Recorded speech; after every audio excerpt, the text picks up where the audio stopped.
వరలక్ష్మి వ్రతం ప్రసాదాలు సిరీస్ లో మరొక ఈజీ రెసిపీ కమ్మనైన పెసరపప్పు పాయసం.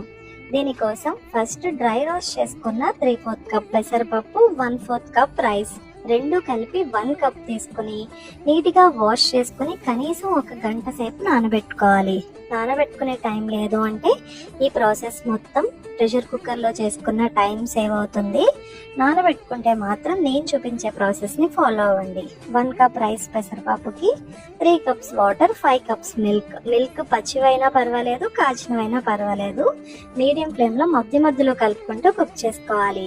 ఈలోపు 1 కప్ బెల్లంలో కొన్ని వాటర్ యాడ్ చేసి బెల్లం కరిగాక స్ట్రెయిన్ చేసుకుని చల్లారనివ్వాలి.